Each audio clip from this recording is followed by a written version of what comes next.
I said I float like a butterfly, I sting like a bee. I've been having conversations with a bunch of nobodies, and you could tell them what's the topic, they gon' talk about it. And they hit from every angle, swing just like E Honda. My team steady winning, with no championships. You like West? We're gonna come here, man. We're gonna chop it up on a few things, but I really want you guys to pay attention, to his journey, because I'm pretty sure a lot of people could benefit from it, and especially those kids coming up, in high school ball, playing college basketball. I'm pretty sure, you can learn a thing or two. Because one thing is, a lot of you kids, like us at some point, we lack information. So this is all, I'm trying to provide for you guys. So, let's do this, man. I got Beloved here, Happy to be back. Hey Now podcast family. Was it a 1 month hiatus? A little longer. Yeah, so this has been my weekly therapy session for like a year plus. Word. Sometimes you need that. Yeah, I mean, black men, we need to discuss mental health. Absolutely. Absolutely. Me, Kev, Shaq, I'm gonna shout out Gab. It was a brotherhood, everyday working men, right. Constantly discussing, life issues, sports, politics, and we was like, you know what? Kev came with the journey years prior. Let's figure out a way to put it all together. So this has just been an organic process, and it's something that I look forward to doing every week. And of course we got our guests, Paulie, Nickerson III. Shout out to you for taking time out your busy schedule. I know you've been out there, doing your thing and working. So again, man, thank you for taking the time out. Very appreciative. Thank y'all for having me. Great I vibes. Appreciate it. I love to share experiences with my brothers. Mm-hmm. And I see y'all doing y'all thing. So congrats. Y'all had some great people up here. Y'all had some legends up here already. So I feel like a legend sitting in the fighter's seat right here. The fighter's seat. You are. Yo, you're a creative director, yo. These taglines coming to him organically. It's the fighter's corner. So he'll kill a pitch meeting any day of the week. Yeah, they call me the closer, bro. Get it done. Time to get it done. Mm-hmm. All right, Paulie. So let's get into it, man, real quick. So today, Game 6, Golden State, Toronto. The series has been, entertaining so far. Right. KD goes down. Who do you take in Game 6? Damn, I gotta pick one. I gotta say it. I'm gonna say it. Break down your scenarios. I wanted it to be Toronto. Ideally, I wanted them to get it over with. I felt like they had the series last game, but I felt like that last 3 minutes last game showed me a little bit of weakness. They didn't really manage the time well. Do you agree with that timeout that the coach took? Not at all. Not at all. You got your guys hot. He scored like 2 times back to back, or whatever it was. He was feeling good about himself. Yeah. It's funny, after he called the timeout, I see Kawhi walking off the court. He looked like he was a little tired. But you get that win when you're a dog, and it's crunch time. He would have got that win. He might have got to the basket. He might have shot a pull-up, but he could have kept the momentum going. You call the timeout, you give the other team a chance to prepare for you and then can catch their momentum. So I just felt like I feel like they blew their momentum, and I feel like it's gonna go to Game 7. I don't know what's gonna happen in Game 7, but I feel like Golden State is feeling good tonight. They riding on the coattail of KD that he got hurt. They want to make it happen for him. Their man is hurt. But don't you think that will cause more emotion? You think there's gonna be like an emotional game for them? So yeah, it's gonna be an emotional game. Able to pull it off still? Once you know how that go, man. When you hooping, sometimes you be super emotional, and after the first quarter you lock in and you locked in, and it's game time.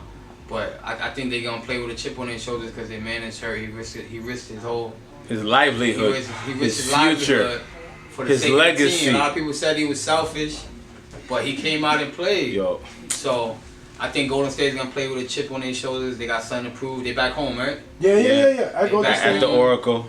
They back home. I think they're gonna win. I think they're gonna pull it out. Yeah. Now, Beloved, I know you've been very. Yeah, I have some strong opinions. Yo, it's deep, right? So Steve Kerr, Bob Myers, I feel like they have a plantation mentality. Why do I say that? Teams these days, especially with the media, they like to control the narrative. Right. All right? You used to hoop, you used to hoop. Right. You've been hurt, you've been hurt. Hell yeah. Okay? When he shot over, what's Tiana Taylor's husband's name? Iman Shumpert. Right. Let's be honest here. He made the jumper. When he turned around because he thought somebody kicked him. Mm-hmm. That's classic grade A reaction Right. when To you your pop or tear an Achilles. Absolutely. Okay? I understand KD was in free agency. Maybe he didn't want that narrative out there.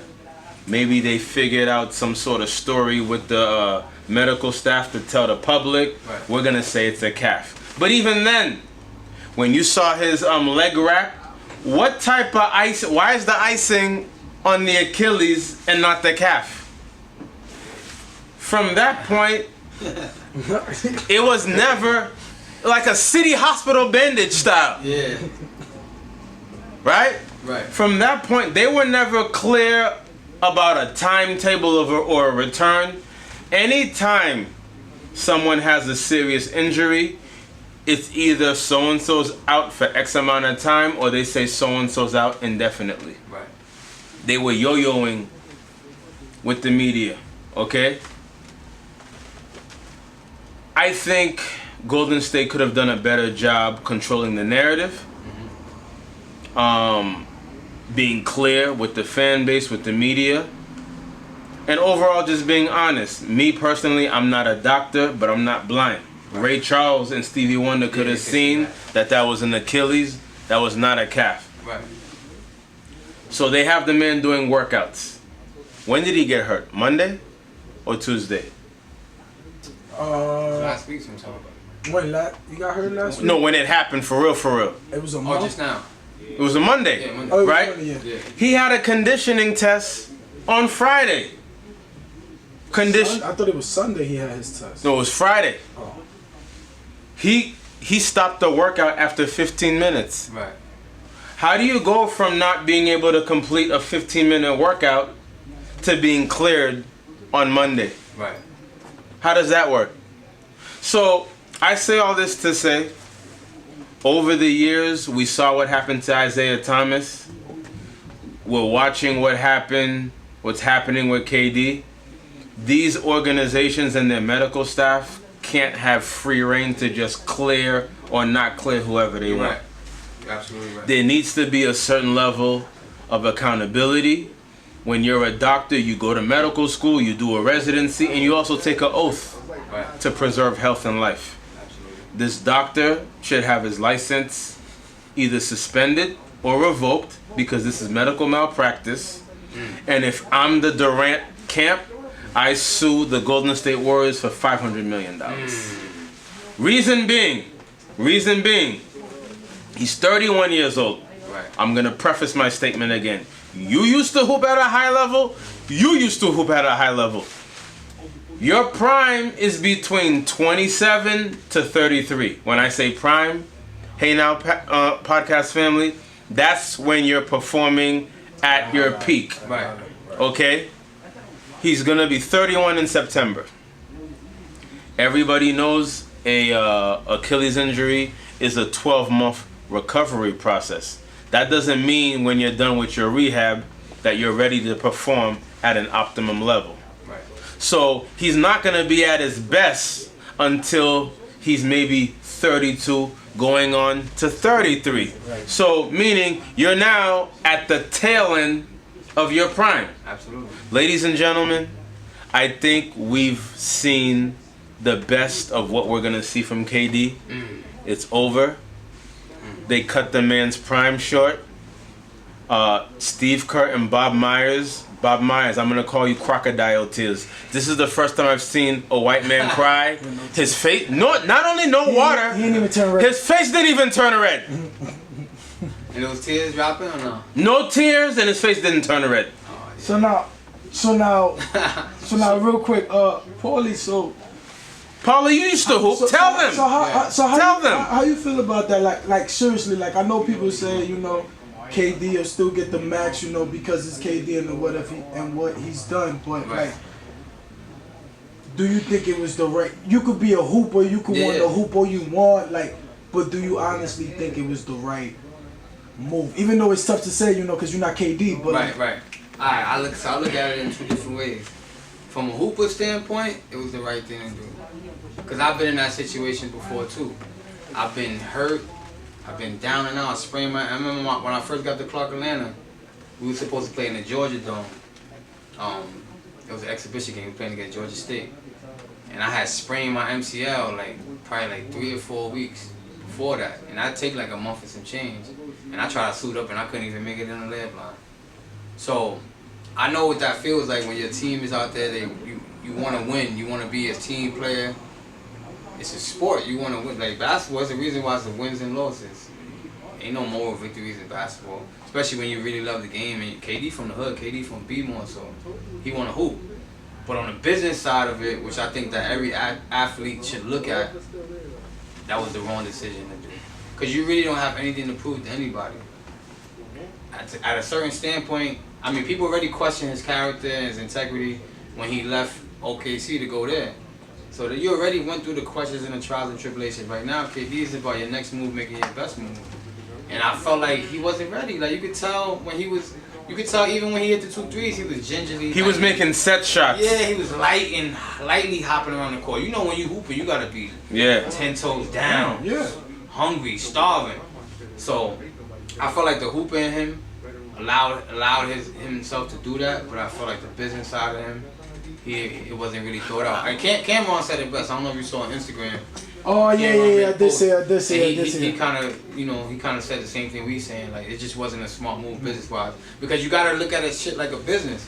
Because at the end of the day, them owners of the team. You're a corporation. Yeah, you're a corporation, yo. At the end of the day, you're a corporation, and if you can't perform, they're gonna get somebody else. And it's kind Rich Kleiman, I blame you too. It's kind of funny because I was having this conversation. Shout out to Rock agent, Nation right? though. Huh? That's his agent. The reason why I'm blaming Rich Kleiman, Kev is a fighter. You into boxing? Yeah. Okay. Kev, let me ask you something. And I'm going to ask you too. Let's say, because I'm his Bundini Brown. Right. I'm his hype man. Right. Let's say we 11th round. Maybe you are 35-0. We paid 2 sanctioning fees. You got 2 belts on the line. But you come back to the corner and your eyes shut. The fighter in you is going to say, I put in my 12 weeks of training camp. I have the right to finish my fight. But I'm looking at your family watching and you can't see. At that moment, you brought up being a competitor. Right. I have to save my fighter from himself. Like, fam, I know you want to fight, but you can't see. Yeah. So you know what I'm doing? Right. Yeah. Throwing in the towel. Yeah. I feel you. A doctor, you're supposed to save the patient from himself. Right. Rich Kleiman. Come on, man. But you know what? You made a good point earlier. Because at the end of the day, the team doctors and the team trainers, They work for the organization. They got the best interest of the organization.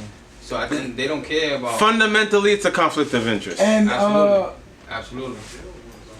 And you're right about that because, like I was saying earlier, I was having this conversation with somebody, and I remember when everybody used to ride like Kawhi, Right. you know, because they were saying Assassinated his character. our team doctors, you know, the Spurs medical staff is saying, you know, he's good to play, he's good Right. to play. Kawhi's like, fams, I'm not good. Like, I don't feel good. You know, and they crucified, you know, Kawhi, you know, and it was because of that. His uncle was like, nah, we're not checking for that. Right. And look at the outcome, you know. He went, got his second, third opinion, came to New York, got that. He sat out, rehab, and Came back right. you know, so you're right about that, man. I don't think the team doctors are for Medical malpractice. $500 million lawsuit. Nah, man.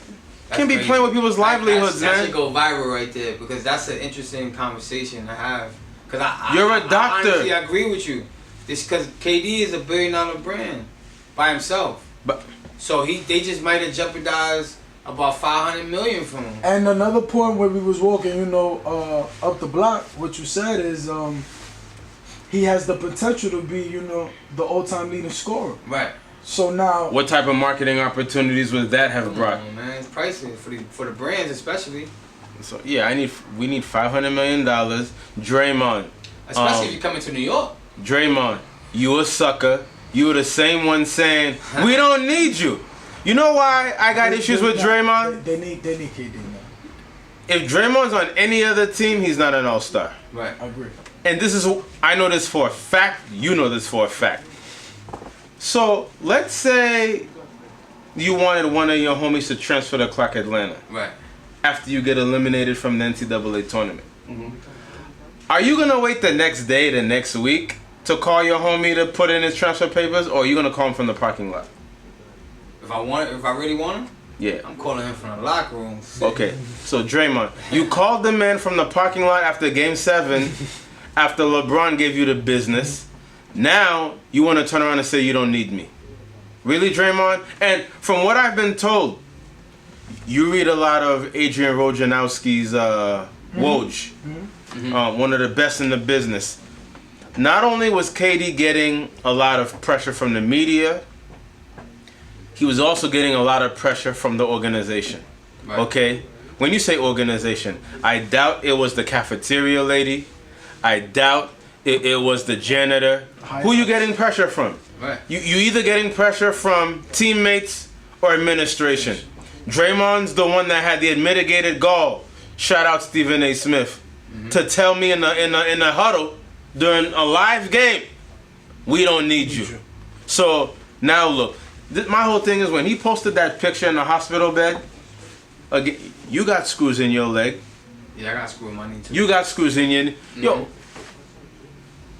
People gotta realize, yo, I'm going under the knife. Yeah. And go 99, Right. 98, 97. Somebody's gonna cut me open. I gotta now rehab. I don't care what nobody say. There's no dollar amount that you could pay somebody to want to put themselves through that type of stress, Right. that type of trauma. Right. Hospital, blood work, knife work. Yeah. Now there's rehab. Rehab. So, but I also do blame KD a little bit. You gotta stop caring what other people think. Right. Because you had to go under the knife by yourself. Right. Nobody else. Absolutely. So it's okay to say no. The word no is a liberating word. Yeah. The word no is a powerful word. Like, stop caving under the pressure. Wasn't he questionable for that game? Before Yeah, bro, they say he was questionable the whole time, and then He's Tip-Off big. was playing, right? He failed He the started? Because I didn't catch it. He played 12 out of the 14 minutes. Out of 14 No minutes. minutes restriction. Steve Kerr, Yeah, that's you what are irresponsible. they actually Now I mentioned see that, why Michael Jordan punched you in the face in practice. They actually mentioned that like right before the game. They was like, he's gonna play no minutes restriction. I'm Right. like, bro, he hasn't played in a month. Right. I'm pretty sure it's in the kidneys. Like, what are y'all doing? But you know, it happens. And even during interviews, he's being openly defiant, not willing to either take responsibility or we'll save questions for Bob Myers. Right. Y'all screwed this up. Y'all know y'all screwed this up. The Players Association, Chris Paul, president of the Players Association, intervened. These doctors cannot just do whatever they want and jeopardize the livelihoods of a lot of these black athletes. Absolutely. Like this is out of control. So, real quick before we get into the Paulie journey, I read earlier that Kyrie Irving, he's not gonna go back to Boston. You know, he's not gonna pick up that option, and he also fired his agent, and he's going to Rock Nation Sports. That's the rumor. Those guys are working, man. What Shout out to The Rock. are your thoughts on that? Hold on. I mean, SB. at the end of the day, you want to be with The Rock, man. They got the best assets and the best resources to help you get your career where you need it to be, from a business standpoint. Black-owned business. You know what I mean? Thank you, my brother. For pleasure, man. Shout out to Jay, Mr. Billy. Yeah, shout out to Mr. Billy J. Hoover, man, one of the GOATs. So I understand the move at the end of the day. And I kind of like that Kyrie's thinking that way, because at the end of the day, you always got to be a businessman in this game, because this game is the business of sports. Especially what they did to Isaiah. Yeah, you know what I mean? They get rid of you in a heartbeat. You know that. I'm good, my bad. Danny Ainge, we don't mess with you on this side. Yo, see, so I'm glad you brought that up. Isaiah Thomas, they had him do an MRI, around the All-Star break that year? Told him he was good to go. Right. You can't hurt your hip any further than you've already hurt it. To the point where at the end, he had like maybe one hip to play on. Yo, these GMs, they don't care. They want to win games. They want to sell tickets. They want to sell $50 hot dogs. They want to sell merch. I support every player. Get your own independent physician. Isaiah Briscoe, get your own independent physician. These team doctors work for the team, not you. Like, we've seen this happen one too many times. Absolutely. But yeah, Kyrie, black owned. Like you got product you moving that we about to get into. Right. You look like me. I look like you. Right. I want to give you my money. We gotta practice group economics. Absolutely. Claude Anderson. Absolutely. Read that, guys. All right, so That's why I support the move. You know, I support him going to Rock Nation. As far as where he gonna play at, I will hope he come to the Knicks, or I will hope I it's keep an forgetting opportunity you. for I us. keep forgetting you a Knicks fan. Yeah, I'm a Knicks fan, bro. I It's keep tough being forgetting me, man. James Dolan, sell the team. James Dolan. Exactly. But he's not gonna do that. He not gonna- You're a terrible musician, James They won Dolan. like $3 Yeah. billion. I don't James think Dolan. he did that. Yeah. James You gotta Dolan. get him out of there for us to be successful. Honestly. You're not a great guitar player. Stop it. No. All right, man. So now that we spoke about a little bit of Golden State, you gotta make a call. Nah, I'm about to go live, man. Oh. I was gonna do it before. I ain't No, wanna do it. we could just. So yeah, man. So we spoke about Golden State, Toronto, KD, Kyrie a little bit. So now we're gonna get into our guests.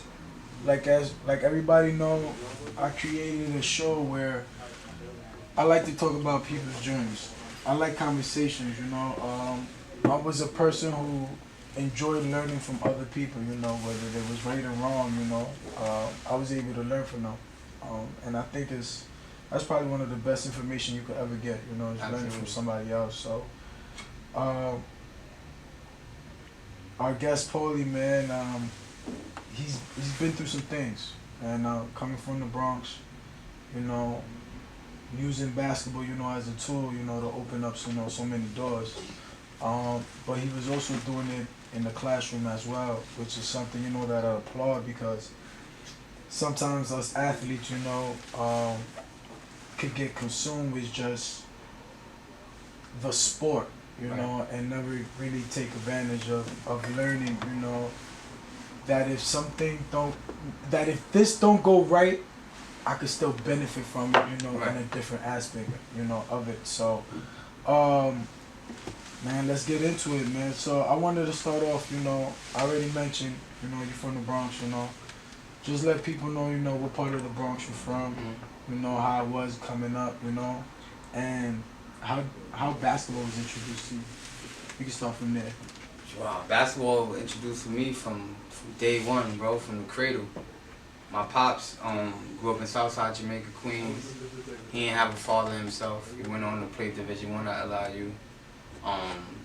And he put the ball in the cradle, literally. So how I look at life now, I'm a point guard by nature and by design. So like I love when my shooters is scoring. I love when my bigs is happy. They running the court. They feeling good. I love to be a leader on the team and somebody that people could look to for guidance and count on me in crunch time. And I apply that to life too. So like even with y'all podcasts and with everything else we have going on, like I love seeing y'all getting views, love seeing people talking about Hey Now, because that makes me feel good, because I'm a natural selfless leader. Like I done give so much of myself over time, just being raised as a point guard.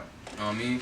So basketball introduced to me from day one. I'm sorry to cut you off, Yeah. because Paulie, I feel the same. Exactly. Great analogy. Exactly the same way. Yo, he's a salesman. You could run for office. Yeah, listen, so for you, I'd be your campaign manager. That's funny. Shout out to Roscoe Biggers, man. I seen him the other day. We was in the spot watching the game, and he was like, yo, you could be president, Paulie. I'm like, yo, in due time, man, I'm not really into politics like that. Everything is politics, though. You're right.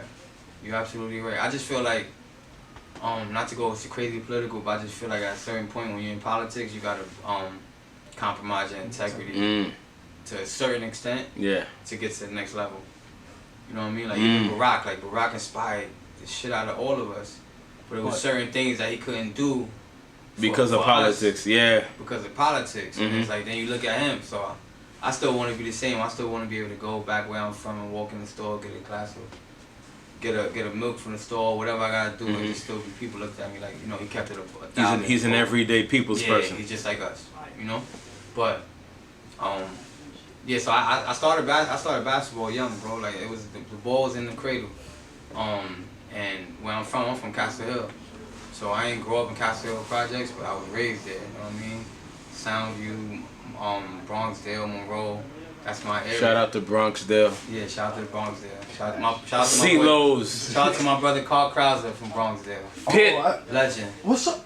Shout out to Cash. I haven't heard of Papa Pratt, Mama Pratt. Yeah, the whole family. Pratt. Yeah, Carl Krauser's good money. He was just in New York not too long ago. Oh, so he's not in NY. No, he live in Pitt. Oh, okay. Yeah. So that's where I'm from. Like growing up, shit was gutter. Shit was rough. Like we from the hood, y'all know. Like you supposed to only be able to make it to 18, or if you make it to 25, you're a success. 25, decent job. You don't even gotta be just success. Cause there's so many people that didn't make it. Like I had a lot of friends that got killed early. So you know, growing up with me, I was fortunate to have my dad in my life. My mom and my dad been together for 40 years. Let's clap it up for that one. Yeah, Black love. 40 years. Yeah, 40 years, bro. Long before I've been here. Word. So that's where my foundation and my roots come from, you know what I mean? So that's culture. Years. And it's rare too, man. No, because our generation, we're screwed. These women ain't that old love, that Al Green whispers 40 years. Yeah, it's different now. I hope. I wish. I hope. It's different nowadays because people do everything for attention nowadays. Attention, you don't really know people's motives. You know what I mean? You know why they're trying to get next to you. They just want the attention that you got. So it's scary. But you know, having my mom, and my dad in my life to help guide me. Stable foundation. Yeah, stable foundation, super stable. You know, like I ain't gonna lie, like we ain't have all the fly sneakers. Like we in the spot right now. From NYC, they got all the Jordans and Yeezys and all that. My pop was like, yo, you're going to that $49.99 rack over there, and you're gonna be happy with that. But that made me appreciate the value of money. Yeah. So when I first got my first pair of Jordans, I had saved up for that. I saved up my little check. I was working some youth or whatever. Saved that up and copped those, and I felt good about it. Like I earned that. But then I had my big brothers. You know, my big brother C. Nick, and my brother Keith, and they just kind of like I was blessed, bro. I ain't never get bullied and never got picked on in my life. But from day one, everybody knew that that's Paulie. Like he a young brother of those guys over there. You know what I mean? Village. It was a village. So that's what kind of molded me into to be the person I am. And like I said earlier, as a point guard, you know you got to be a leader. So I always thought, even just hanging out at 12, 13, 14 years old, if I go left and it's the wrong move, then everybody that's behind me, that's with me, we all gonna make the wrong move together. So I would tell my guys like, yo, we gotta go right. That we not going left today, we going this way. I just got a feeling, and we go that way, and for the most part, everything worked out. So I always just looked at myself as a leader, and I'm like, yo, I wanna lead my troops the right way. You know what I mean? So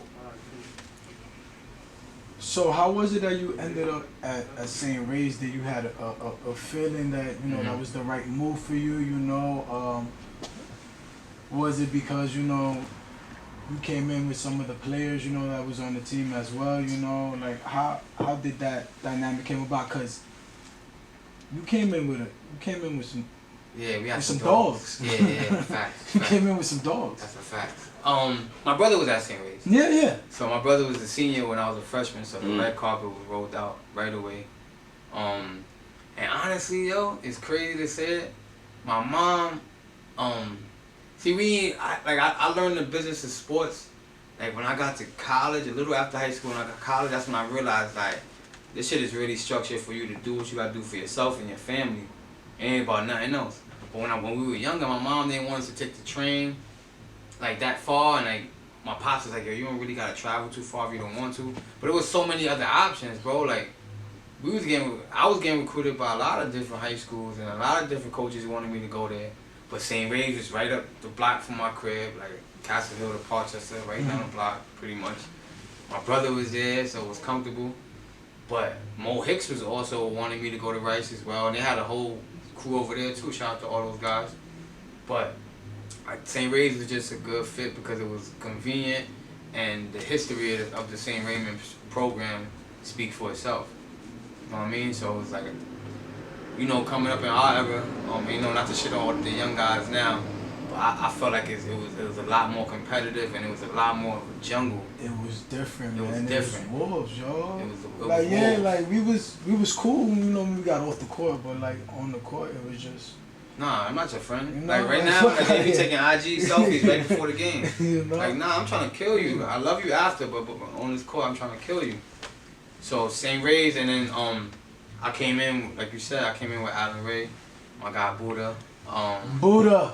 Devon Folks, D Folks. D folks, Shout out to my man. brother D Folks, D man. folks, I love man. D Folks, D, man. good That's guy, my guy. man. Love D folks. Those are my brothers. So Good guy, man. I know we had a crew coming to St. Ray's too, so I'm like, yo, I'm gonna go to Ray's, man.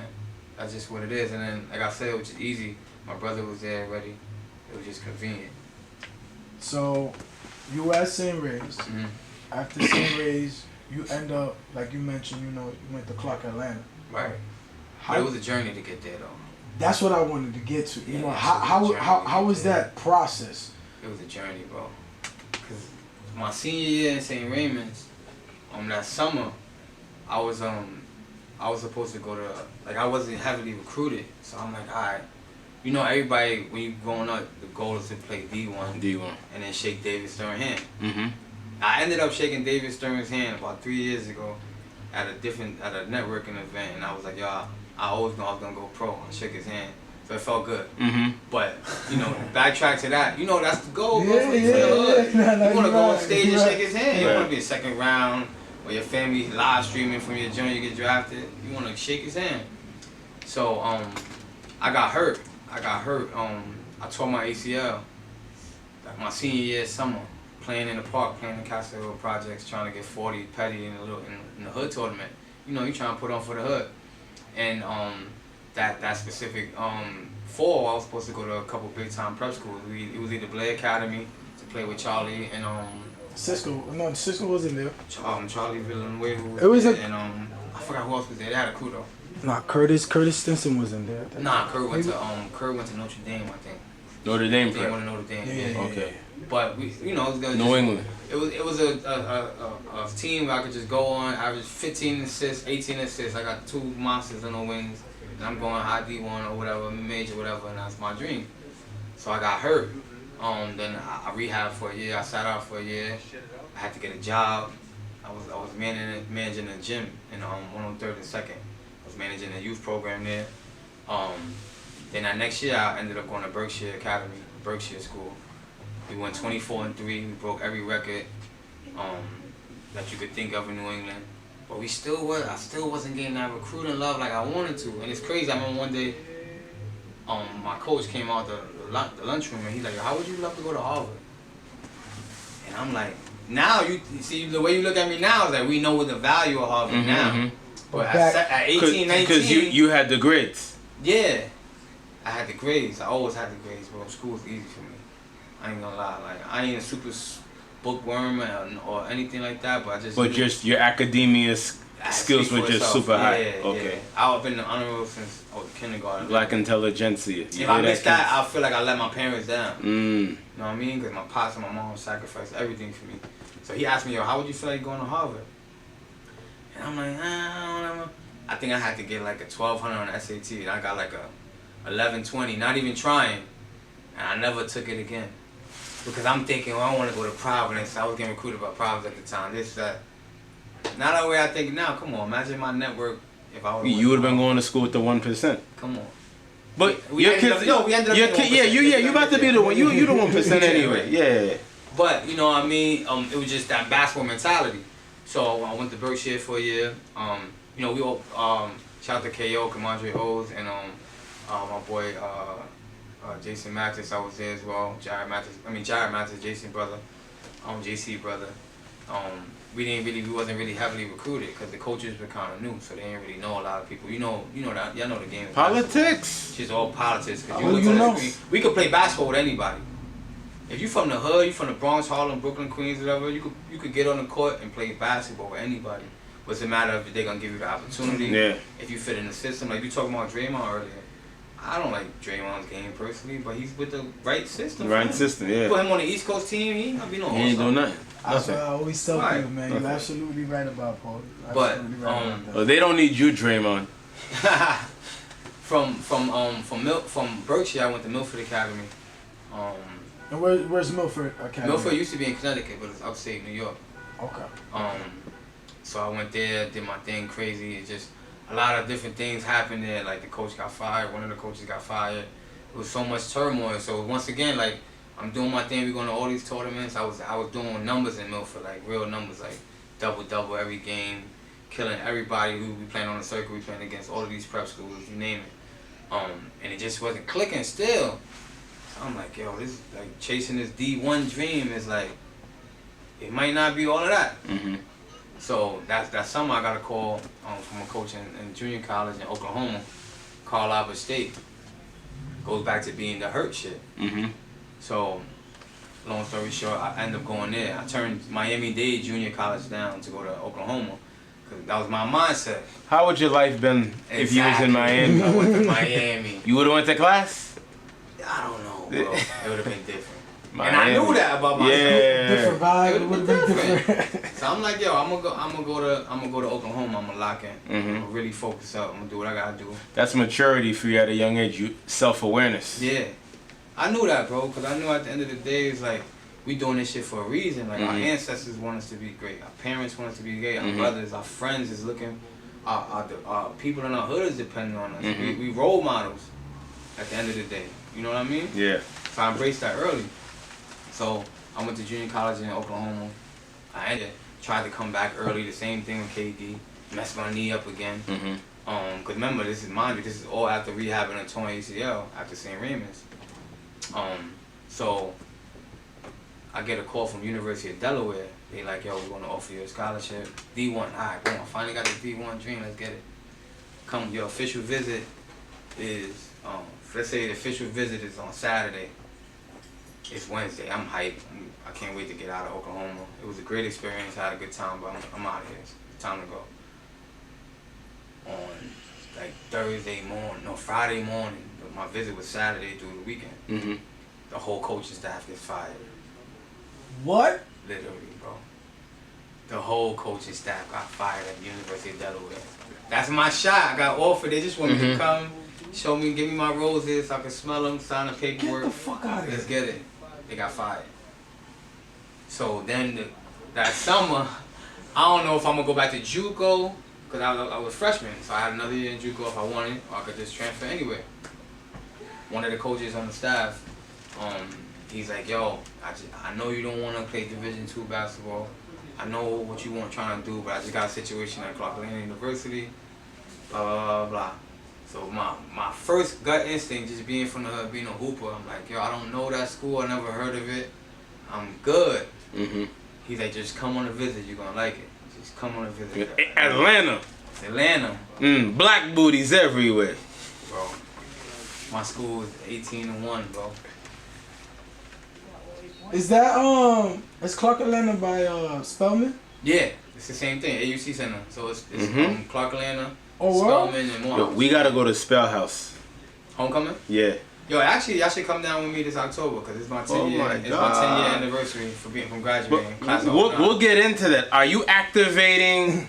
Oh yeah, YAVE is gonna be there. Oh, okay. We're not distributed in Atlanta yet, but I'm gonna make sure cases is there. Because I go to Howard Homecoming a lot. My sister went to HU, so How would be different? if it, Yeah, one of my homies. so if you activate the pack at a it's different. HBCU You know home, that. yeah, okay. You know the vibe. Okay. You know the vibe. So October, all right, we going with October. you. Yeah, let's do it. Okay, Hey Now Podcast, Let's do it. YAVE.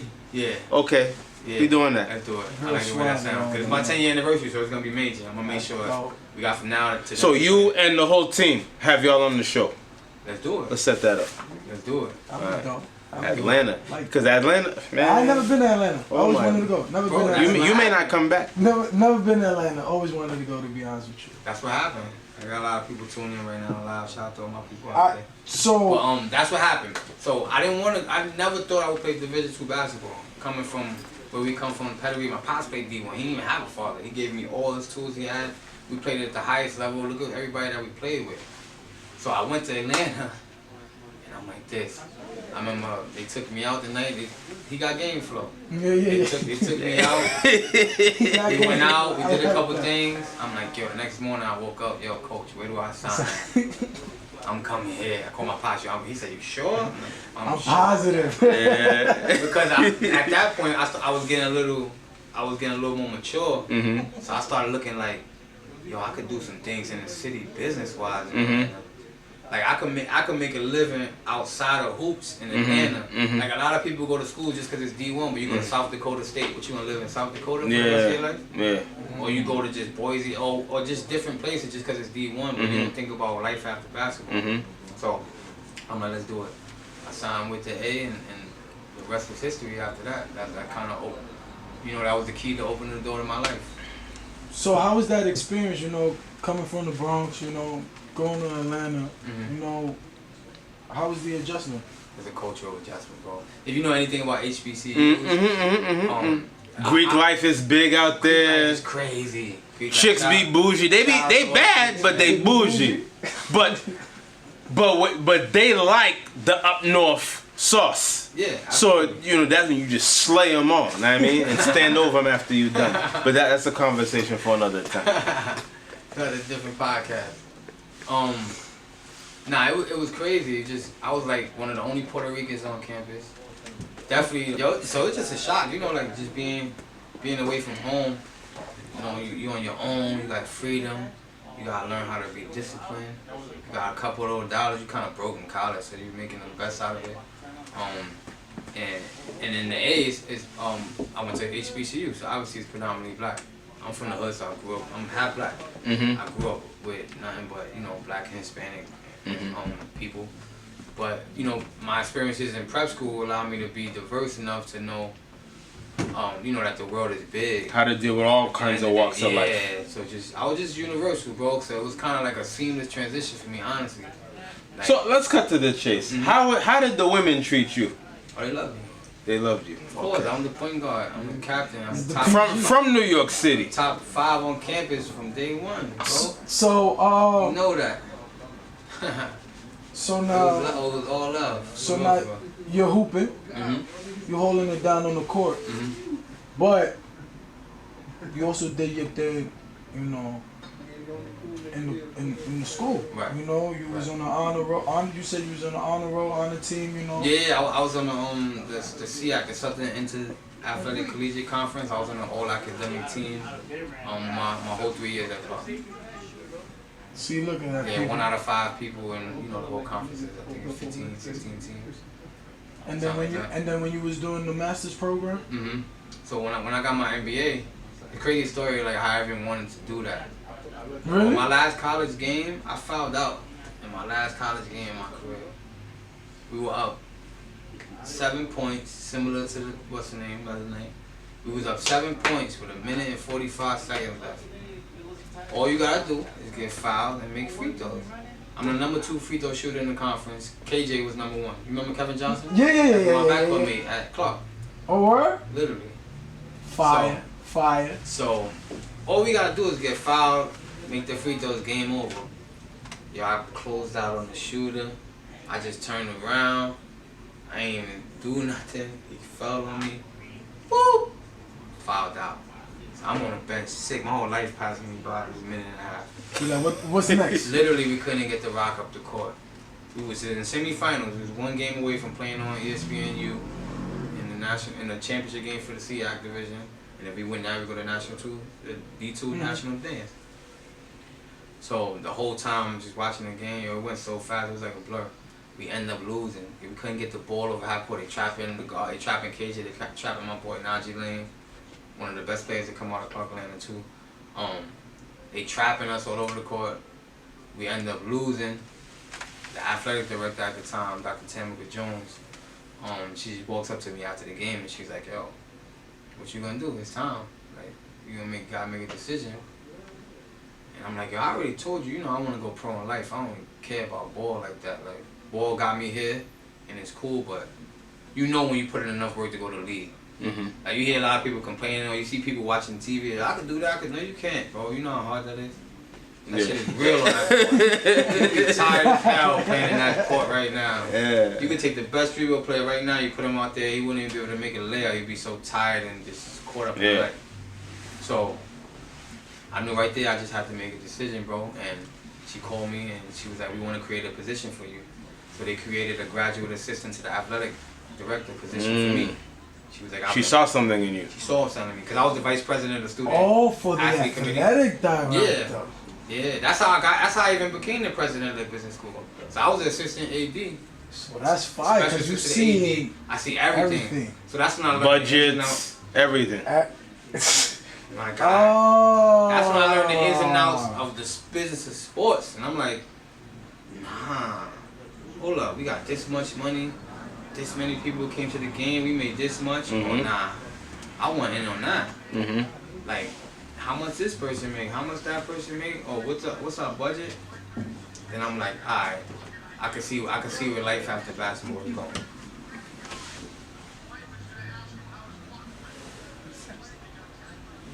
It's a good game already, huh? I know, go. So, you know, after that, that's why I seen, you know, the vision for life after basketball, because I was a graduate assistant to the AD, so I got to sit in them meetings. I'm telling my coach that was coaching me at the time, "Yo, we got a meeting Friday at 7. Be there." Yeah. I went from playing, being a student athlete, to all of a sudden being in a position of power. Because then I was an administrator on site for every homecoming concert, every concert. So what concerts? Oh. Yeah, talk to me about that. Bro, everybody you could think of, bro. We did. After Clark Atlanta, I did so much concerts. I threw last year I threw a bunch of concerts. Anybody you could think of, Kendrick Lamar, J. Cole. What years were you at Clark? 06 to 09, and then I got my undergrad in 09, and then I got my MBA in 2011. So you was there during that rise of the Nipseys. Yeah, hell yeah. The J. Cole's. Yeah, bro, I did Future first. You put it up on YouTube right now. I did Future's first concert in the AUC.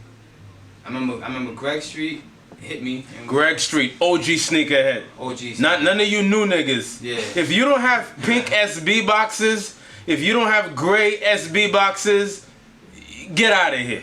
We've been doing this since you was in your daddy's pants. But go ahead. Different.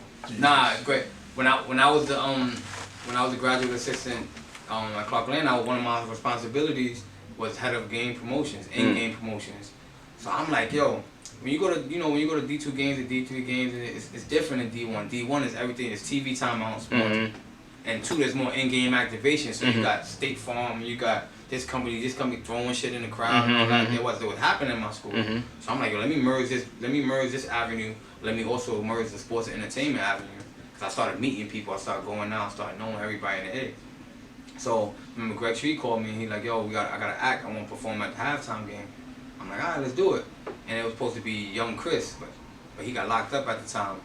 Remember they had that song Racks on. Yeah. Future was just on the hook. Yeah. The artist was Young Chris, I think his name was.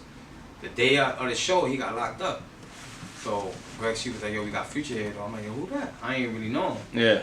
And then I met him. I'm like, "Yo, fam, what's good, baby?" I'm like, "Yo, just sing the hook, bro. Like, the hook is gonna go crazy. Everybody gonna go crazy." It's on YouTube. You pull it up. He starts singing the hook. Yo, it went crazy. You know, the grease started stepping. You know, right? It was crazy. The whole joint was shaking. And then I just was doing that. Like, I had Young Joe perform a bunch of times. Just different people, because everybody in the AUC, like in Atlanta, the colleges is what makes the city thrive.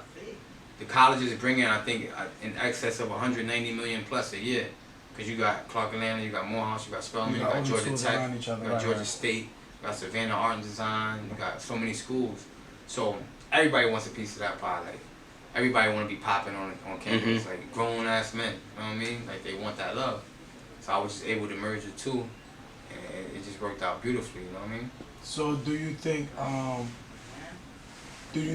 basketball like helped you, to be in the position that you are today? Hell Was yeah, you able bro. to use that as a vehicle? Basketball is everything, man. And like I said, I'm a point guard, so you could tell sometimes when you do business with people, when they're not like a win-win type of business person, because you know that they never have to play on the team. They ain't never have to run 10 suicides because somebody missed a free throw. Bullshitting, or somebody missed a free throw. Or they ain't never have to be like, I can't be selfish right now. I gotta sacrifice for my man because he's hot and he gotta score. So basketball just taught me the fundamentals and the discipline that I needed to be successful, one. And two, it taught me about being shout out to Daniel Artest. He just joined that joint. Oh, young the Artest. young monster. Love the Artest brothers. Ron's little brother, Metal World Peace. Yo, that documentary was amazing. Did you get to watch it? Nah, I ain't see it yet. Fams, please, yo. Please. yo. I ain't see it yet. Please, I heard that shit better than Felipe joint. Yo, It is. To this day, I support the Malice and the Palace. reason why I think it was fire I support it. is because we got to understand. That's tough. We got to understand more. I take the stance with you. We got to understand more about, like, he was really going through some mental stuff, and Right. he was like, he wasn't closed off about it, he really like broke it down. Just passing through. Like real quick, like in the documentary, after the fight, he was saying that they was in a locker room and he was asking like Jermaine O'Neal and Steven Jackson, like, are we in trouble? Are we in trouble? Like, are we not suspended? Bro, you gotta understand. So it's like, when I And he said Steven Jackson looked at him like, yo. like, do you know what we just did? So, like, you could just tell, man, like, it for me, like, him talking about his mental illness, and how I heard that coping joke. and stuff. Yeah, like, I gotta watch It's it. a very gas, like, it's learning fire. experience. It's a learning experience. I heard like 20, 30 minutes in, it's other people talking about him. So by the time he comes out, you feel like you know him already. Yeah. Yeah, man, That's like what- how they that's did it. No, it was I'm a fire. content junkie. I love to watch documentaries. Me too. Because That's what I don't like to read. That's Right. something I have to work on. Right. I learn watching content, but like I learned that people are layered. So yeah, he had his mental health issues, but also a very introspective type of person. Right. So, and I think at the time the NBA wasn't versed on supporting players with mental health I agree issues. Right. So I think had Ron Artest been a young player in today's game, maybe some of the triggers, some of the issues that he had wouldn't have been, exacerbated on Right. a national platform. Right. But like, very, man, black men, we gotta take care of our mental health. Before we go back to Paulie, and another thing, a lot of people was making fun of him when he won the chip. He was like, the first thing he said is like, I want to thank my therapist. He broke a lot that of people down. was like, now why would you do that? But in Right. reality, his therapist Right. like really like told him how to control his emotions, and make him understand like, hey, Right. some days you might be a little off, but you can control it. So Coping mechanisms. So I just mean, seeing that's that something that we side. need to talk about in the black and brown community, though, because it's so like cliche or just so frowned upon if you say like, yo, I'm depressed today, or I'm stressed, or I'm down. People look at it as like a weak thing versus yo, it could just be mental thing. Like he need an outlet, he needs somebody to talk to, and I'm glad he did say that because that's something that we gotta talk about for sure. When you get a chance, man, like I'ma check it out. I have It to. was dope. It was dope, man. I heard it was better than Philippe, but I'm like, I don't know who produced Ron. I mean, it's like comparing apples to oranges. Okay, it's different. Both projects are necessary. I was about to say, because I don't know who produced Ron joint, but I lived Philippe joint. Like, I remember Dave Jones used to let me, when you playing for Gauchos and Riverside, whatever, you got access to everything. I was super pretty. Dave used to let me rebound for Philippe and Steph when I was like Steph who? Marbury. To let the people know. Yeah, Stephon Marbury, the legend. Stephon Marbury is different. I shout out to Steph, man. Steph always show me love. Steph is super different, bro. I just see him come over half court, taking 2 steps in from half at the Chose. You know Chose is a little deep, It's a big ass court. And junior high school like this. Pro game. That jump shot he shoot now, straight up, straight down, Mm-hmm. He's been shooting that shit since he was 17, 16. He always had it. So he would come from Coney Island. Dogging everybody, bro. Yo, the first time I ever seen a point guard dunk on somebody was him. I remember I told him one day we was going back and forth on Twitter one day. This is when Twitter was popping years ago. And I'm like, yo, big bro, the first time I ever seen a point guard dunk on somebody was you. He caught an alley-oop. It was Golden Hoops. No, Round Ball Classic. Round Ball Classic at the Chose. Oh, somebody threw him. Classic, it was Steph Marbury and Felipe in the backcourt. Cat. Yeah. Monsters. They coming down like this, running straight down. It's 90 miles per hour. Somebody threw him a oop. He windmilled that shit on somebody's head in the Chose. Everybody went crazy. I'm like, yo, he's different. He gone. But I grew up on that type of time. Mm-hmm. Like I used to be their ball boy. Like I used to just wanna see them what they do, like their work ethic and all that. Just to be around that energy. Used to be around that energy, bro. Cause you know they was going since they was younger. It was different. Like Felipe, the Dominican Dream, man. Shout out to Felipe, man. It was phenomenal guy, man. Yeah, man. Better guy than he was a basketball player. That says a lot. One thing about Felipe, man, he always showed love. That's one thing for sure. To everybody, you know, he always showed love. So, shout outs to him. So, you get your masters. Mm-hmm. And what do you get your masters in? So I got my MBA in marketing. So You're a marketer then. yeah. No, I see. That, bro, one of my teachers came up to me in undergrad, cause I got my undergrad in supply chain management. That's pretty much just managing a business process from A to Z. Mm-hmm. But one of my teachers came up to me, he was like, "Yeah, you're a marketer. Like, why you don't got a marketing major?" And I was like, "Yo, maybe I'll do it if I get my master's. Maybe I don't know." But that was one of them situations once again when most inner city youth, I ain't gonna say New York kids, they just go to college to do enough to play. Mm-hmm. And they're not even thinking about, all right, what's my major? What is this gonna do? What job can I get with this shit? They just doing it to do it. So when he told me I should be a marketing major, I'm like, yeah, you're right. I've been marketing and shit my whole life. We are the culture. Everything we wear, everything we got Everything on, starts with grassroots. Corporations, period. give us our coin. That's a fact.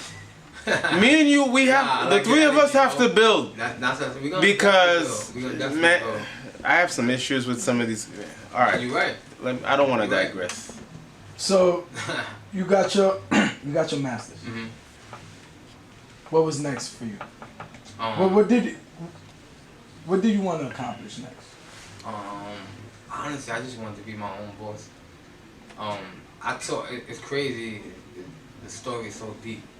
Like, I turned out when I was the president of the business school, I became president because my classmates, like the first year you're not eligible to be president. And you was also the first athlete. First student athlete ever to become president of the business school. Period. Clark Atlanta history. If you go there now, they got a big poster of me right as soon as you walk into school. But fuck, I'm talking about. yeah, my guys in my class was like, yo, we got a win-win situation for you. Like, you gotta, first of all, the bad news is you gotta be president. Cause I ain't want none of that. Like, I'm good. I love Clark Atlanta, so I was doing it off GP. Like, I was supporting the school. You're a big part of the culture. I've been part of the culture. Like, Yeah, I played, sweat equity. I made it. I cried in this shit. I ain't care about no political office. And it was like, yo, you gotta do it because long story short, I did it, and I had got offers from every corporate job you could think of, bro. Domino's flew me to Michigan, to Detroit. Bank of America, Texas Instruments, Walmart. These are all $100,000 plus jobs. I'm sitting across from the CEO of all of these companies when I go on these interviews. But I always just thought, like, all right, if I'm sitting across from you, why do you have me here? Like the dude from Domino's, I'm sitting on a big table, and he was the That's also a mind mechanism too. Right. Was his chair a little elevated than yours? Nah, it wasn't. But I've been in meetings like that though. Oh, okay. Nah, I've been in meetings like that before. Okay. Word. You know what I mean when I ask you that. Yep. Absolutely, because they want you to feel like you're a little inferior. Yep. So Yep. You might give in to whatever they're saying. I remember sitting with him, and I'm asking him questions, and I'm like, how did you transition from an athletic director to the CEO of this company? And he's like, yo, I solve problems and I fix them. Like, I find problems and I fix them. Feel I'm the like, need. word. I'm like, yeah, me too. And then I left his office. The vice president of HR for Domino's is like, yo, damn, I forget his name. Patrick Doyle, I think. Patrick something. Doyle, yeah. Patrick Doyle. Irish name. Yeah. Yep. He's like this, yo, Patrick wants to hire you right now. He's gonna offer you this or that. I'm like, nah, I gotta go back to New York and think about that. I gotta go back to Atlanta and think about it. Mm-hmm. So I just always sort of value in myself. They didn't want you to leave the room without signing. Yeah, they want to try to rush me or something. Yeah, don't let them marginalize you. My dream wasn't to work for Domino's. Mm-hmm. I'm gonna eventually own my own pizza shop, Paulie's Pizza. Mm-hmm. I'm gonna do a couple chains of them, and I wanna have like a lounge atmosphere at night, but like about a slice by the day. Mm-hmm. We don't really got that in New York. Like they got a lot. They got a few in Atlanta. I seen the vision for it, but from after I got my MBA, I'm like, yo, I want to be my own boss, but it would be good to get my feet wet in some type of corporation. So I ended up working for State Farm. Insurance. Yeah. Black people, get life insurance. Get life insurance. Full and term. Facts. No more GoFundMes. Yeah. Yo, it's crazy. Then I just moved forward. Then I just started doing my own thing. Mm-hmm. What did you transition after to? That. So after that, I moved back to New York. I started managing programs for after school programming. Okay. Started managing after school programming. Actually for the largest provider of after school programs in the city. Started managing the sports department. So doing programs for 27,000 kids throughout New York City. Basketball, fall, spring, and winter, all type of schedules. Managing budgets. Managing budgets.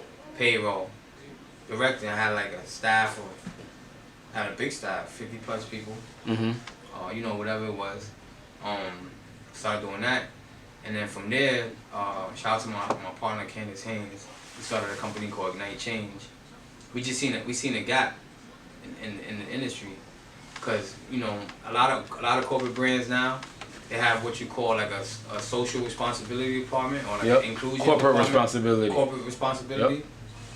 So we like, yo, a lot of companies want to do it, but they might not have the resources or the relationships to do it. So we started a company called Ignite Change, where we pretty much partner athletes, celebrities, and with nonprofits to promote social change. So like as you see, we partnered with Mello. Yeah, did the court. We opened up we renovated the court in Monroe Projects. Okay. Yeah, we renovated the court in Monroe Projects. 50 Cent and SMS Audio, I remember they had donated like, I think it was like $5,000-$10,000 worth of headphones for a basketball tournament that we had. And we made a campaign called I Am a Champion. We asked kids why you're a champion, what it means to you, what it feels like. And if you won them, you win a pair of headphones. Spray Ground Book Bag Company. Mm-hmm. I mean, we did an activation with them. They gave me like 300 book bags. And we went through all the hoods, and we gave away every single one of them, bro. And then I keep one book bag.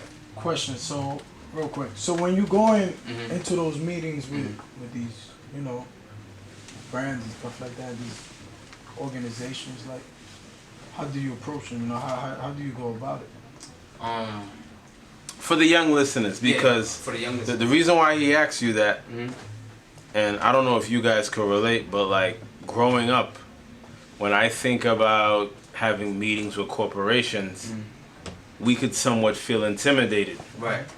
One, you being the only person of color in the room, you see all these white men that have suits. Right. How do you get to a place where you're comfortable pitching your vision, but also articulating it in a way where they see value in investing in what you're trying to do? I mean, the biggest key out of all of that is to know that you're there for a reason. Okay. They don't just call you into the office for no reason. Or they're not going to grant you a meeting because you're not supposed to be there. So I think the biggest thing is knowing that you're supposed to be there. And two, you got to do your research, man. Like how you were saying earlier, like a lot of our youth, they raised in the social media age, so they don't read enough books. They ain't do no book reports when they just had to go to the library and get the books. Yeah. They did Google. Google. Which is all good. Like that helped me get through my MBA. You know what I mean? Google. Shout out to Google. They got a monster business model. But at the same time, when you go in to sit with these brands, it's about adding value. So how do you add value? How do you be an asset and not a liability? And if you can formulate that into your pitch and get them to buy into that, and then also show them your worth and who you have access to, then you should be good money. Shouldn't be no problem. So you never go into a situation like, I ain't gonna get this. Nah. You get the normal nerves just like when you hooping or whatever. But once it's game time, when the lights is on, bro, it's time to perform. I'm going hard. I'm going in. I'm gonna make sure. And the thing about it that people gotta understand, most people do business with people who they like. So if these brands like you, or if the person, whoever's the gatekeeper for this brand likes you personally, you got a shot. That's half of the battle right there. And the other half is just pitching whatever you're pitching. But most people that have a lot of money and there's people that's in position, they gotta trust you, they gotta vet you, they gotta feel like, alright, if I put my name on it or whatever this dude is talking about, he's not gonna turn around and get arrested tomorrow for smoking or some stupid nonsense. That's you know what I mean? They shouldn't be doing. So it's about people do business with people who they like, bro. It's the reason why Jay got the same people around him. He likes them. Those are his friends. He likes Emery. He likes OG1. He likes Tata. He likes Pekaz. Yeah. Lenny S is a likable man. Shout out to Lenny S, man. Lenny S opened up a lot of doors for myself and my team in a lot of different ways that people don't know. So I want to shout him out right now. Word. That's fire, man. He likes them. That's fire. That's fire. So now, you started that company, right? So how do you get into the whole liquor? Spirits. You know, I want to know, because like I mentioned it to you earlier, I seen pictures of you going to the source. Yeah. You know, like We flew out to the plug. You was in Mexico. Yeah. You know, so I just want to know, you know, how did it came about? You know, how was you, introduced, to the product? You know, how you feel about it? You know, help me pronounce it a little bit. YAVE. You know. YAVE. Reason why we spell it. Suavemente. Hey. Put the mic. Está. Yo, we doing fine. We doing fine. We doing fine? Yeah, we doing. Okay. All right. It's YAVE. It means key in Spanish, but we spell it YAVE because we wanted it to roll off your tongue. We spell it phonetically, and the biggest companies in the world like Google, Coke, Pepsi, they're all 4 to 5 letters, 1 or 2 syllables. So we wanted it to be in the long term. You're gonna remember this key, and then what do you use every day in your life? Everybody, no matter how rich or how poor you are. A key. A key. You know what I mean? Marketing, controlling the mind. There you go. Subconscious. So it was very strategic. Yo, he's a creative director. It was very strategic. You know why we did it like that. But how I got into it, basketball. Really? I'm gonna tell you how. You Basketball, know Ralph Menard from the Riverbank State Park? Yeah. Ralph Menard. He started a company called World Basketball Ambassadors Club. Okay. Right? It was just pretty much uniting different cultures and companies. Different cultures and organizations through basketball. Playing like an Olympic style format, FIBA style basketball. Felipe's actually on the board. I'm on the board. So we were having a gala, and I was speaking at the gala. I was just speaking about the necessity for us to galvanize these youth and let them know like they got an outlet, and let Chinese kids know they could come uptown and play against Dominican kids, and let Dominican kids know you got some Russians in Brooklyn, that's cool. We all love one thing, and that's basketball. So I was speaking at the gala, and Joe Cruz Jr., who's the founder of YAVE Tequila, was there. He was in the crowd. And this is when YAVE was just an idea. It wasn't even named YAVE yet. He just had an idea. He had been working in liquor for 25 years. He got tired of making everybody rich. He like, I'm gonna create my own shit. I'm gonna start betting on myself. Bet on myself. So this was the first day he came out, literally, from I went to hiatus for 10 months. He came out to sponsor the actual gala. But his sponsoring was just him bringing some bottles from his crib. Like I said, he worked for 25 years. His liquor class. So His liquor storage is like this room. That serious. With everything you could think of. So he bought some wine to sponsor the gala. Then after the joint, he's like, yo, I love your style. We just talking. We exchanged numbers that day. He's like, yo, I'm about to start a brand. Boom, boom, boom. He's telling me everything he want to do. So, mind you, like I was telling y'all, the whole discussion, I'm a point guard. So I'm a free flow of information. I'm not a hoarder. If I know something that can help you, I'm going to tell you. I'm not going to be like, yo, it's a fee. Yo, I'll tell you all of this and send you an invoice on the low, send you a cash app request.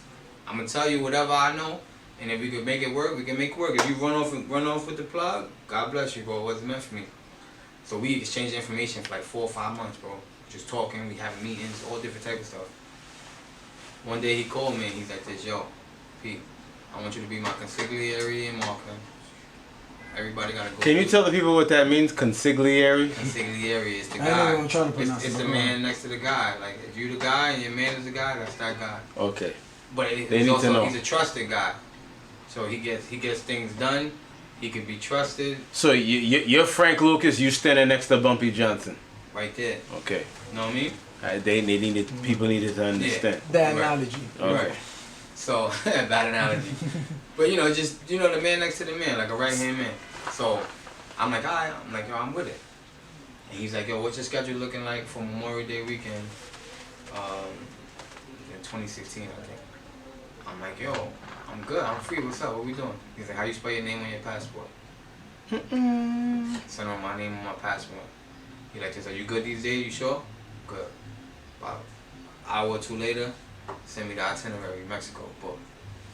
So I'm like, alright, we from the BX at the end of the day, we from the hood. So Yeah. we from the Show Me State. Even though Show Me State is Missouri, we still want to see. Yeah. Right. We changed our ideas, we building. I started building a relationship with him. I still wanted to see for myself. Mm-hmm. Bro, we went to Mexico. We took the whole team down to Mexico. Everybody that kind of the core people that makes YAVE what it is. We went to Mexico, and that was a game changer, bro. That's my hook and sinker. Like, there's nobody that can tell me that it's not a good product, one, or I don't know enough about it for you to buy into it, because I was actually there. I seen how it was made. I seen the humidors, the guys that cut up the agave. I seen them working in the field, sweating hard to make this product. So it was like, we got everything we need and every resource to be successful. We seen it. It's like if you worked in liquor and you went to Cognac France, so you got a chance to walk around Hennessy. Like, nobody does that. Mm. All the party promoters and people who push all these liquor brands, they ain't going. They're not going to the Cognac distilleries. They ain't going to the source. No, they're not getting flown out to Mexico to go sit with Patron. Patron don't care about them. So we created YAVE for everybody. Like, YAVE is for everybody. We want people to have fun. Liquor is supposed to be about fun, but everybody made it about money. We just want people to have fun and enjoy it. And then we also want to inspire the young people that, it's not just about liquor, it's about being an entrepreneur. It's about having a goal and a vision and getting with like-minded people and making it happen. So what's different about the tequila? About the YAVE? One is we the first all-natural line of flavored tequila. So we have the world's first mango tequila. We have coconut, we have jalapeno, and then we also have blanco añejo reposado. So what makes YAVE different is that it's super smooth on your palate. When we did our market research and before we launched, the 2 reasons why people didn't drink tequila, because it burned and it gives you a hangover. So YAVE is 100% sugar-free and gluten-free, so no hangovers. Health is wealth. And tequila is the most healthy spirit anyway, because it's a stimulant and it has the less calories. I'm learning some shit because I had no idea. Yeah. And then we have a special patented process on how we make the actual tequila, and the different steps of the oxygenation process and all of that stuff. That makes it different, like fundamentally. And then 2, it's the first Puerto Rican owned flat out tequila in the world ever. The first. Straight up. You gotta support that. Yeah. You gotta support that. So that's what makes Y'all got Terror Squad involved, Fat Joe? Not yet. Not yet? Not yet. Okay. Not yet. We've been building organic relationships. Like, Okay. I mean, Christian Dior. I don't know if he signed with Fat Joe. He affiliated. with Fat Yeah. The dude that be rapping, Spanish dude, right? But, Yeah. you said you mentioned Fat Joe. I think about him. But we got relationships with everybody. It's just a matter of with the liquor game. It's like you want to be able to meet the demand. So a lot of people, like all my people from Atlanta, like, yo, why you not in the A yet? All my people from LA, yo, why you not in LA? Gotta meet that demand. Gotta meet the demand. How often you go to LA? Not often, like probably like once or twice a year. Okay. Gotta be there. I should be going more. Love LA. Yeah, LA is cool. LA my second favorite city. Yeah, I'll be out there the 21st. Oh, you going for BET weekend? Yeah. Dope. Yo, somebody. Yeah. My boy Ross is on Team YAVE. He worked for United Masters, and he was just asking me if I'm gonna be out there. Cause there's a couple, You should pull up out couple there. opportunities that we could possibly get into. But the thing is with the liquor game, it's like, say you get Cardi B to post your product, and her fans in Texas and Cali and New Mexico and Utah want it, and they can't get it. You gotta be able to fill the bad. orders. Yeah. So you rather grow at an organic pace and mess with the people that want to mess with you. And you don't have to spend no money on paid advertisements and all of that stuff that don't matter, because you got people in the Bronx and Harlem and Brooklyn and Queens. This is the hardest market to launch a liquor brand. New York City. Hardest market by far, bro. These brands. Why is that? Bro, it's so much competition. Because you're dealing with, like... And you're dealing with the majors. The majors is, they doing their thing out there. They got the resources and the marketing budgets to squash young up-and-coming brands that have no money to play. So, it's hard. But what I think is dope with you guys with YAVE is that I seen you guys is like really putting in the work. It's not like, all right, I'm gonna tell somebody, hey, you gotta go. It's like you guys are doing it like yourself. When I went to that To the compound. when I went to the compound, I seen the guy that Yeah, Joe Cooley Jr., founder. he was serving drinks. He was there serving drinks. Absolutely. Like He's the founder. He's the founder. He's like Humility. You feel me? He's like, yo, you good? Yo, you want some more? Like, he's there. Like, he's also talking to people, but he also like, hey, let me pause. Absolutely. So I think that's dope because, yeah, like what you were saying is like organic. It's like you could just tell that there's a real, like you guys really believe in the product. It's not like you guys are just saying it, selling it just to make a buck. It's like, you guys was like real about it. So for me, I was like, yo, that shit is fire because it's like they're really pumping it. I had no idea about the tequila, but when I went to the compound, I was like, nah, this is what Paulie messed with. Right. So then I was telling everybody who I was with, yo, try it. And when I hit you in the DM, what I told you, everybody was loving it. Right. So Facts. I just want to give y'all a shout out because I see the groundwork, and especially with you everywhere with it. Nah, I appreciate that, bro. So that's showing that Thank you for recognizing that. That you out there, A lot of people, working with always be bugging out. They be like, oh, so you just they be like, so what's your role in that? I'm like, I'm a partner. He like, yo, why you here? I'm like, yo, this is the founder right here. He like, yo, y'all. We like, yo, you gotta understand something, y'all. We want to be the people's champs, and we from where y'all from. And I gotta be able to tell you why you like this and what's in it, and explain you the story so you can even feel it more, versus sending some pretty young ladies out, YAVE girls with t-shirts and letting them serve you. You paying them $10 an hour. Yeah, whatever, and that's cool. We're gonna get to that point where we're gonna have to do that at a certain point. But as many people that we can touch and reach out and touch and tell them the story now, let's do it. Like you said, humility, bro. I'm the type of dude, bro. Right now, if y'all needed me to, I'll mop the floor and sweep up in the back if it makes y'all look better. It don't matter who play the front or the back, as long as we all win. That's the main objective, man. Period. So I have a question.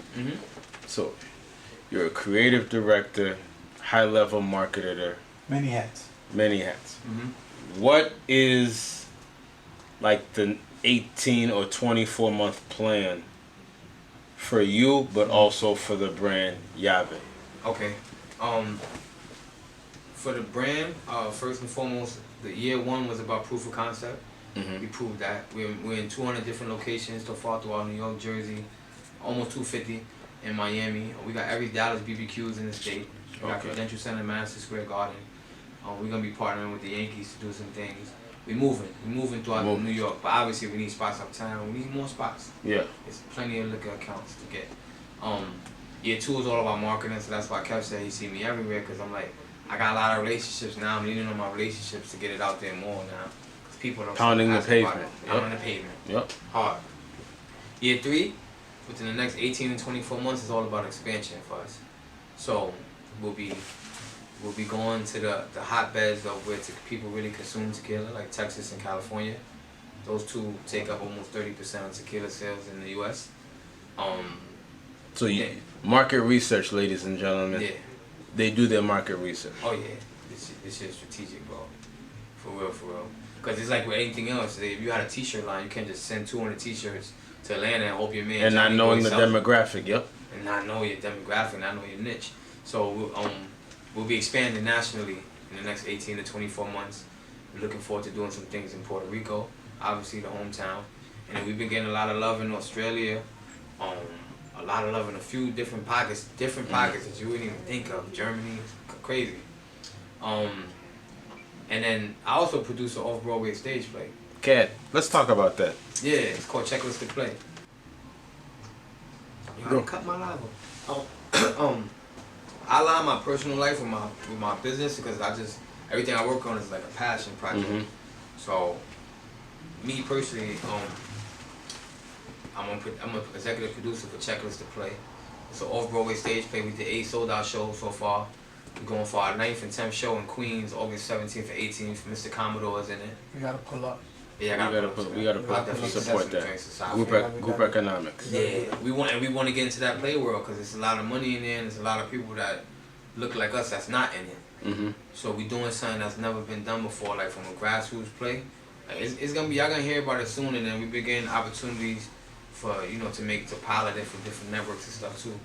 So the TV, for me personally, within the next 18 and 24 months, I want to really put my foot on the TV aspect of the game, as far as TV and movies, and play in theater.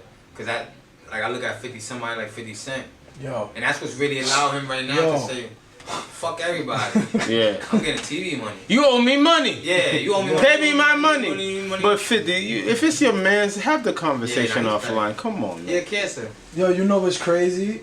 He's doing all that, and like you said, you like content. I think he's just fucking around. He just like content, to be honest with you.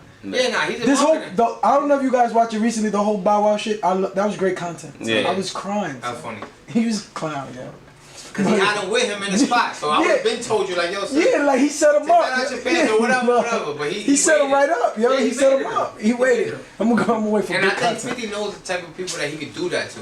Come on, man. So he's like, yo, come on, man. I'm still a gangster from Southside Jamaica, Queens. At the end of the day, I can do whatever I want to do. But yes, I want to definitely get into like 18 to 24 months. I want to get more into the TV, film world, entertainment world. So Netflix, or you gonna just put it yourself on YouTube?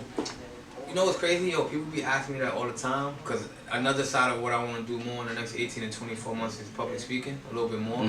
Because I get booked often, but not enough where I'm like on some Gary V time where I'm putting up a branded video every other day and it's like content shoving down your throat. I haven't really, I'm not gonna say I had the time, but I haven't structured it yet the way I want to. But I absolutely want to do more public speaking for sure. And I just want to keep helping my teams win, bro. Like, I'm involved in some major projects right now. And I want to keep on doing what I got to do for myself personally to elevate them. Gotcha. That's my goals and that's my passions. And then I want to buy a house too. New York is different though. Home ownership. Black people, brown people. It's tough for you to get in it. One way to build wealth. If you told me in Atlanta, I would have said yep. Yeah. Home ownership. Yeah. Buy in the Bronx. We lost Bed-Stuy. We lost Harlem. Can we keep the Bronx, black people? Let's buy. Yeah, shout out to my brother Alan Ray, man. He just started a real estate company. Yeah. Let's buy in the Bronx. I like what he's doing. I do not want to cross the bridge to Jersey. Buy in the Bronx. The Bronx gotta make it affordable though. You know what? I agree with you, but I'm also like, you know what? They're trying to push us up, right? So let's put our money together and just let's not leave. Let's buy. Bro, you say this is what it costs. Let's reset the market. The side where my gym is at, bro. Where you been at? No, I know. That shit is expensive, bro. That whole area is expensive. You know buy YAVE. Let's buy the Bronx. Yeah. You know what they're doing over there, right? Oh. They about to build up crazy. Like, shout out to Empinology. Shout out to my boy Jay that got Empinology. Created a frenzy, but they pushing everybody out of there so they could build high rises. I don't want to leave the Bronx. Hip hop started in the Bronx. Yeah. Yeah, but you also gotta understand if we don't. Let's put our money together. The only thing that I don't like about the New York real estate is that when I lived in the A, I had a condo at some point, and I was renting a big house at some point, 7 bedrooms, pool in around, all that. It was a crackhead price compared to New York rates. Bro, it was was low, right? It was low. It's low. Out here, my man used to live right around the corner from the projects. His mortgage was like $3,600. Yeah. Yeah, man. It was split between a couple of different families, whatever. But still, $3,600. Like in Atlanta, I got a castle. I got gates. I got binoculars looking out the window. Okay, making sure we Kevin good. Love it. All right, they coming. They good. Ring my bell. In New York, you right around the corner from the projects for $3,000, $4,000. So that's my problem with the New York real estate. I just feel like you don't get your money worth. You don't. But if you could grab some real estate in New York, grab it early. Money, you know, that generational stuff right there. So like if we was buying in the 90s, it would have been a different conversation. Extremely different convo, brother. Cause like there may be properties like a brownstone in Harlem or in Bed-Stuy, like let's say 10 years ago. Maybe you didn't want to pay $600K, but now it's going for like 1.2. Bro, you know what I'm saying? I know this older Dominican man, that he got in one of them programs for immigrants, literally, that help like with business, a small business loan or something, whatever he did. And he got into a brownstone probably in the early 90s, and his joint is worth like 3.7 million right now. It's right on Madison in the hundreds. Or let's do what the Asians or the Jews do. He got a loan, did like, whatever he did. Sometimes it'd be like 20 people putting their money together to buy a property. Yeah. Now I'm with you on that all the way. Let's trust each other. That's part of the reason why we do what we do. Mm-hmm. Like even with the play, it's a family establishment. You know, shout out to the Burgos Brothers and Sisters Productions. I see one of the brothers just signed in, Big Dog. What's up, big bro? He just signed in. But we trying to pool our resources together and move on one accord. Yeah. You know what I mean? Because it's not enough. It's not enough of that. Together we stronger. Divided we fall. Yep. But our community is raised like, yeah, I ain't gonna lie, I was caught up in that, bro. Going to St. Ray's, that was like the NBA to us back then. So like, you didn't really want to see everybody else killing. You wanted to kill yourself. So you had to tear somebody down to get you where you gotta go. You was doing that, not necessarily verbally or anything like that, but it was dog world. Like we going hard. Like, that was kind of like the mentality. Yeah. That was the mentality. You only eat what you kill. So. Now, as I got older with business, it's like you can never lose on win-win situations, bro, where everybody feels good about it, everybody's happy, everybody gets a percentage of the pie, and you just move forward. But everybody don't think like that. Yeah. Yeah, I'm sorry, but shout out to the nigga Cash. Cash said, yo, Uncle Paulie, I'm not drinking for the next 30 days. But once I'm done, I need that yacht. Yeah, Cash, I can't wait. Yo, Pratt don't ever change. Shout out to Cash, man. I got like Cash, man. He used basketball as a key to open up a different door. Mm-hmm. There's different doors. There's doors out there for everybody. So, I'm sorry to cut you off, but that's something that I wanted you to touch on, you know, before we get off, you know, is how you able to use basketball, you know, because the league, you know, even see 420 even jobs. see Brick, Chris Brickley said it when he was on the show. He was like, yo, like, I had to understand, you know, there's only but so many NBA jobs. Right. I'm not going to the NBA, but I can still work in that. I can still do something involving, NBA. I don't know him personally, but I like his grind and I support him and I respect him from a distance. We got a lot of mutual friends. I don't know him personally yet, but I just love what he did. Like another one, just like Cash, he created his own name, bro. And they did it, you know, they're doing it, you know, their own way, you know. So I wanted, you know, what would advice, you know, or what would you tell, you know, the youth coming up? The millennials. The millennials, one, you know, find something you're passionate about. Because when you're passionate about something, you'll wake up every morning and you can do it for free. Because you're passionate about it, you love it. And that's the hardest thing that athletes got to understand, because life after basketball is tough. And you've been playing ball, you've been getting money overseas, but you ain't saved your bread, and now you got to come back and work a security guard job or whatever you got to do to survive. You're going to have to do that. So with basketball, I would just say use your resources. Ask questions, especially if you're going to these high major D1 schools.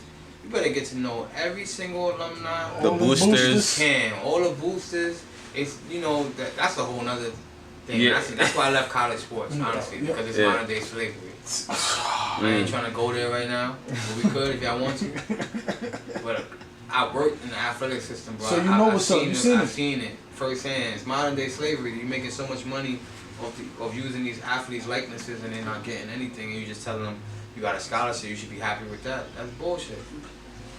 At the end of the day. But glad you said that, man. no, it is, bro. That's why I love college sports. I just didn't believe in it anymore from the business aspect because I seen it. Boy, at them, you go to Michigan, Ohio State, Duke, North Carolina, they're generating a couple $100 million a year. And even if you do have a booster that gives a kid a car or whatever, he need that. He coming from the projects, from Dykeman projects. He ain't got nothing. All he got is his talent. And you mean to tell me you can't even get his mother a job at the school or anything like that? That's tampering? Come on, man. But yeah, I would just tell young athletes to just use your resources and maximize their experience by never stop learning. Like, talk to everybody, network. Because like I said before, people do business with people who they like. And a lot of times athletes get so caught up in the basketball part of it, they don't understand the human part of it, that this one day this ball gonna stop. Even if you're a Hall of Famer, it's gonna stop one day. And you gotta be able to pivot. Like I like what Royal Ivy did. That's my boy, Roy. Assistant Ivy. coach. Consummate pro. Went to Texas. He's a consummate pro, bro. He didn't make no noise in the league. Negatively or positively, he just was a pro. Mm-hmm. He played defense. He went to work every day. Then he transitioned to be a strength and conditioning coach for the Thunder. Now he with the Knicks. He doing his thing. He did 10 years in the league. He got a decade. Got his pension. Yep. Got his pension. Got money. And, you know, he realized early, like, yo, I might not be an all-star and all that, but I'm going to be a leaguer for life. Mm-hmm. But once you get in there, you good. It's fraternity, bro. Yep. So, True. you know, it just Get your pension. Yeah, get your pension. All young athletes just maximize their resources and be nice and courteous and humble to people. Because people look out and help people who they like. Period. Facts, man. So, Paulie, man, I just want to say, man, thank you for your time, man. Thank you, Like, bro. I definitely learned from you just by you expressing, you know, and letting us know your journey. You know, how you went about, how you just kept fighting. Right. There could have been plenty of times where you said, fuck this shit, I'm not going to Oklahoma, I'm not doing none of this, you know, like, I'm straight, you know, but you did it. Right. And I think each experience, you learned from it. I don't think you used it as, damn, why this shit happening to me? Right. You know, I think you said, all right, this is what's going on. I'm going to figure this shit out, but I'm also going to figure it out to a point where it benefits me. Right. You know, and I just want to, like, really applaud that because, like you said, a lot of people, once they're done playing, you know, or whatnot, they tend to get lost, you know, because, like you said, this is the only shit I've been doing for a while. Yeah. So, for you to transition that way and for you to understand, like, hey, you know, I can still be involved by doing this, you know, and also commend you on not signing away to those companies, man, earlier, because I don't know if you... A lot of people would have just signed themselves into corporate slavery. They throwing you 100,000, you Fuck know, to corporations. work, you know? Yo, a lot of like, my people did it. And I ain't mad at them, you know what I mean? Because they got experiences, they got different things, they got stocks in the company now. But that wasn't for you, though. But that wasn't for me. Ownership. And that's totally my right. thing was like, yo, how much really could I affect the bottom line of Coca-Cola? Explain to the listeners what the bottom line is. So the triple bottom line is basically what you gross and what you net in a company. That's all companies care about. Walmart is the #1 gang in America. And the reason why I say that is because they come in and they take shit over. They come into small towns and they shut down mom and pops because they don't care, but they kill your whole family. Your livelihood. You know what I mean? Like they don't have any they don't have any care about. They don't have a vested interest. They don't have a vested interest in if the fame NYC is here. They don't care. If they could. That's why there's no Walmarts in inner cities because it was a law or something like that was created to keep them from monopolizing the economy. Because they got the one thing with Walmart, they got their own supply chain, they got their own retailing, they got their own warehouse, got their own customer service. Everything is in house. They control everything. They don't need nobody. They don't need the outside. They are the plug. So. With that being said, it was like I felt like what can I do to build a company like that up? I'd rather build my own brand up and build up my people around me. Legacy, bro. That's what it's all about. That's why we do it at the end of the day. Trying to make my moms and my pops proud. And my hood proud, you know what I mean? When kids look up, call me big bro, and say I inspired them, that means more to me than anything. So you used the word inspire a couple of times. And since this incident happened, I've been asking a lot of entrepreneurs, forward-thinking, freedom fighters, what was your take on the whole Nipsey situation? And I'm asking you that because I feel like I know a lot of Nipseys. When I say that, I mean people who have their businesses, people who got their stuff up from the mud, people who are galvanizing communities. I feel like outside of just being an artist, we lost a freedom fighter. So from one freedom fighter to another, how did that make you feel seeing him transition untimely the way he did? Bro, it broke my heart. I remember one of my people hit me from Atlanta. I was like, yo, Nipsey just got killed. I'm like, what? Because I got a chance to meet him and develop somewhat of a relationship with him. Every time I see him, he's like, yo, Paulie, when you come to the left coast, you good. Just check in with me, you good. I never took him up on that offer, really. I met him at Vinny Styles the first time. In Brooklyn? In Brooklyn. Okay. Shout out to Vinny's. Yeah, shout out to my family, Paulie, Jacob, and Pete. So when I found out that happened, I'm like, nah, I was just in disbelief. I was shocked. I wrote a thing on Instagram. I thought about Tyler, being a little bit nice about what I said, but I just wrote whatever I wrote. It's just like, damn, we lost a great one. Yeah. And that kind of scared you away from doing stuff for your hood. Cause it's like, I just felt like he was so comfortable and he was so much of a humble soul. That he was like, yo, I'm going to the store. And they say the story was he went to get to look out for somebody to do a deed. Yep. It's comfortable. He got caught lacking, you know what I mean? On an easy breezy Sunday. But, you know, from a freedom fighter to a freedom fighter, it broke my heart, bro. Yeah. Definitely. It was just sad because he was such a genuine and good dude, bro. And I got a chance to be around him a few times, not a lot. You know, we wasn't best of friends and nothing like that. But I got a chance to be around him and experience how he was, and he just wanted everybody around him to do well. Yeah. And he was a smart ass businessman. He came out with $100 mixtape. Man, you're a smart businessman. Thank you, bro. You're a smart businessman. Word. So yeah, man, I brought that up because, you know, in every inner city in America, abroad, we all have a Nipsey in our community that we need to support. Right. That we need to protect. Also, because, you know, the marathon has to continue for the generation coming behind us. So your narrative is a positive narrative that we do need to highlight, that we need to preach, because you walked away from a 6-figure job because you care about legacy and you care about generational wealth. So, you know, our audience, our inner city communities, we need to understand the real concept of money. You understand what I'm saying? As opposed to, you know, building legacy, which is what we should be striving for. But yeah.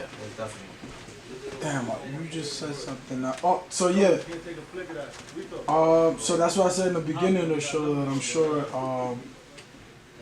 people who take advantage of it, you know, could really, you know, learn something, you know, because we definitely came in and dropped some gems. So shout out to you, Paulie, man. Shout out to YAVE. Get it right. Like Buy YAVE, Group Economics. Buy YAVE, man. The best tequila on the market. No hangover, no sugar. Your blood pressure will stay low. You can stay hard all night for your shorty. Jesus, man. This is the Hey Now podcast. Beloved. Until Kev, next time. Uncle Paulie, man. Appreciate you, man. Thank y'all. Appreciate y'all. Yeah, man. You gotta take a picture, though. Yeah,